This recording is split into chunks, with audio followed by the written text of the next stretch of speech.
ஓஷோ திருமணத்துக்கு எதிரானவரா?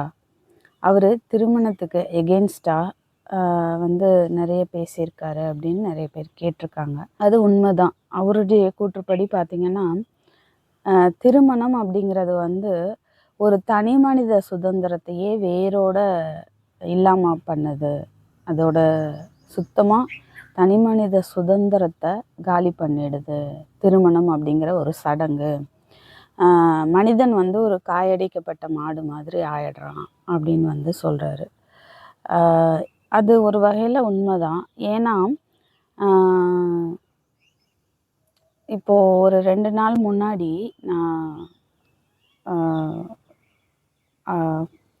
Bus stand தாண்டி போயிட்டு இருந்தப்போ ஒரு காரில் வந்து 2 வீலரில் வந்த ஒருத்தர் வந்து இடிச்சிட்டார். நான் ஜஸ்ட் ஒரு ஃப்ராக்ஷன் ஆஃப் செகண்டில் பார்த்த காட்சி அது. அந்த குழந்தை வந்து ஸ்கூல் யூனிஃபார்மோட பைக்கில் பின்னாடி உட்காந்துருக்கு. அவங்க அப்பா போல். அவர் ஏதோ ஒரு டென்ஷனில் அந்த கார் பின்னாடி இடிச்சிட்டார். உடனே காரை ஓட்டிகிட்டு வந்தவர் வந்து ரொம்ப கோபமாக இறங்கி வந்தோன்னே இந்த பையனோட அப்பா வந்து எதுவுமே பேசலை. ஓங்கி ஏதோ சினிமாவில் வர ஃபைட் மாதிரி இருந்துச்சு எனக்கு. அப்படியே ஓங்கி அவர் ஒரு பஞ்ச் பண்ணார். அதோடு நான் கிராஸ் பண்ணி போயிட்டேன். என்ன நடந்ததுன்னு தெரில. ஆனால் என்னடா மனுஷங்க இப்படி இருக்கிறாங்க அப்படின்னு. ஏன்னா கார் அடிபட்டுருச்சு, ஓகே, அது கஷ்டம்தான். ஏன்னா நம்ம லட்சக்கணக்கில் போட்டு கார் வாங்குகிறோம். ஒவ்வொரு வாட்டியும் சர்வீஸுங்கிற பேரில் காரோட இதை வேல்யூவை பொறுத்து 20,000 25,000 வரைக்கும் நம்ம செலவு பண்ணுறோம். எல்லாமே ஓகே தான். பட் இந்த மாதிரி சமயங்களில் இன்சூரன்ஸ் கிளைம் பண்ணிட்டு போகலாம். அந்த மாதிரி எத்தனையோ இருக்குது. அது இல்லாமல் ஏன் இவ்வளோ டென்ஷனாக எப்போவுமே ஒரு எரிமலை மாதிரி அப்படியே வெடிக்கிற ஒரு இதிலையே தான் எல்லா மனுஷங்களும் கொதிச்சுக்கிட்டு இருக்காங்க. அதுக்கு முக்கியமான காரணம் பார்த்திங்கன்னா இந்த கல்யாணம் தான். அதாவது திருமணம் அப்படிங்கிறது தான். ஓஷோ சொல்கிறது அதுதான். அதாவது இப்போது அவருக்கு வந்து பையனை ஸ்கூலில் டைமில் கொண்டு போய் விடணும், விட்டுட்டு அவரும் வேலைக்கு போகணும் அப்படிங்கிற எத்தனையோ ஒரு டென்ஷனில் வந்து அதை எங்கே வெளிப்படுத்துறதுன்னு தெரியாமல் ஏதாவது ஒரு சூழ்நிலை வரும்போது அங்கே அப்படியே பஸ்ட் அவுட் ஆகிடுது. எல்லார் மனுஷங்களையும் அந்த மாதிரி தான் ஒரு கொதிகலன் மாதிரி இருக்காங்க உள்ளுக்குள்ளே. அது என்ன அப்படின்னா, இன்னொன்று அது எனக்கு கஷ்டமாக இருந்தது என்னென்னா, அந்த குழந்தைக்கு ஒரு தவறான முன்மாதிரியாக வந்து இருக்கிறாரே. தன்னோட பையன் பார்த்துட்ருக்கான் அப்படிங்கிற ஒரு அவேர்னஸ் கூட அவருக்கு சுத்தமாக இல்லை. அப்போ நம்ம அதை தானே நாளைக்கு அந்த குழந்தைய அதை தானே கற்றுக்கும். ஓ, நம்ம வந்து தப்பு நம்ம மேலே இருந்தால் கூட நம்ம வந்து அடுத்தவங்களை அடிக்கலாம், அதுதான் கரெக்டு போல் அப்படின்னு அந்த அப்பாவை பார்த்து ஒன்று கற்றுக்கும். அது ஒன்று. இன்னொன்று, அந்த மனுஷன் அந்த மாதிரி இருக்கிறதுக்கு காரணம் வந்து சொசைட்டி சூழ்நிலை, இந்த திருமணம், இந்த கட்டாயத்தனம், இதுதான். அதாவது ஒரு வயசு வந்ததுக்கப்புறம் அந்த ஒரு உடல் தேவை ஏற்படுது. நம்ம கலாச்சாரத்தில் அதுக்காக திருமணம் பண்ணி தான் ஆகணும். ஃபாரின் மாதிரி லிவிங் டுகெதர் எங்கேயும் வந்துருச்சு. பட் இன்னும் அந்த அளவுக்கு பரவலாக வரல. கல்யாணம் பண்ணி தான் ஆகணும். அப்போ ஒரு தனி மனிதனாக அவன் திருமணம் பண்ணிக்காமல் இருக்கும்போது என்ன ஆகுனா, அவனுக்கு ஒரு பிடிச்ச அவனுக்கு ஒரு வேலைக்கு போய் சேர்றான். அது கொஞ்ச நாளில் அது அவனுக்கு பிடிக்கல அப்படின்னா, வேலையை ரிசைன் பண்ணிவிட்டு அவன் வந்து இன்னொரு வேலையில் போய் ஜாயின் பண்ணுறதுக்கோ, இல்லை கொஞ்ச நாள் ஒரு மாதமோ ஒரு 6 மாதம் வரைக்கும் ஒரு ஃப்ரீயாக இருந்துட்டு அதுக்கப்புறம் கூட பொறுமையாக இன்னொரு வேலையில் போய் ஜாயின் பண்ணிக்கலாம், அவன் வந்து பேச்சுலராக இருக்க வரைக்கும். ஆனால் திருமணம் ஆகி அது குழந்த பிறந்துருச்சு அப்படின்னா அவனால் அப்படி இருக்க முடியாது. ஒரு ஓய்வு தன்மையே அவனுக்கு கிடையாது. அவன் வந்து வேலைக்கு போய் தான் ஆகணும். ஏன்னா குழந்தைக்கு ஃபீஸ் கட்டணும், இல்லைன்னா குழந்தைக்கு பால் பவுட்ரு வாங்கணும், இல்லை ஏதோ ஒன்று டயப்பர் வாங்கணும்னு இப்படி ஏகப்பட்ட ரெஸ்பான்சிபிலிட்டிகள் அவன் போய் வந்து மாட்டிக்கிறான். அப்போ அவனால் வந்து ஒரு பிடிக்காத வேலையை கூட பல்ல கடிச்சிட்டு செய்ய வேண்டியதாக இருக்குது. ஏன்னா அவனுக்கு வேலை போச்சு அப்படின்னா அடுத்த வேலை கிடைக்குமான்ற ஒரு அஷூரன்ஸ் கிடையாது. அப்போ அது வரைக்கும் அந்த குடும்பம் வந்து செலவுக்கு என்ன பண்ணுவாங்க அப்படிங்கிற ஒரு அந்த ப்ரெஷர் வந்து அவனுக்கு இருக்குது. இதனால தான் வந்து ஓஷோ வந்து திருமணம் அப்படிங்கிறத ஒரு தனி மனித சுதந்திரத்துக்கு மிகப்பெரிய ஒரு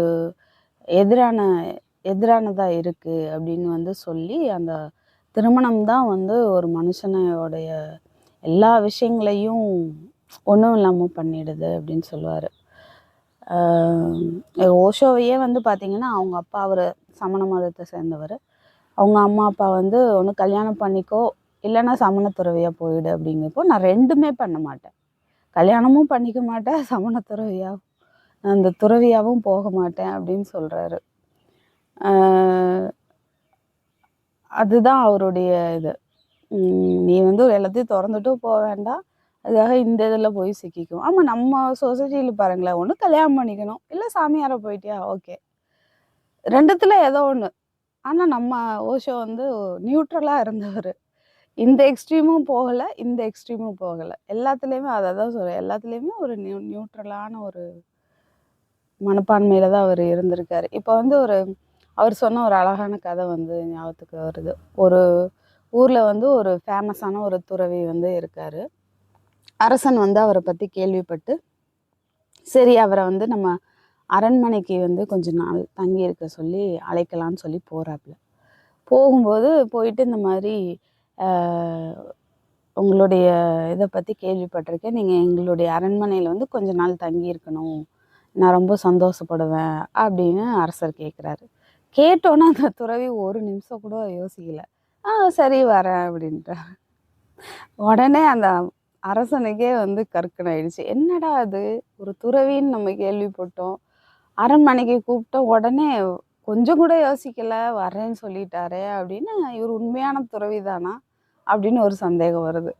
சரி நம்ம கூப்பிட்டுட்டோமே அப்படின்னு சொல்லிட்டு தங்க ரதத்தில் வந்து அரண்மனைக்கு அழைச்சிட்டு போகிறாரு.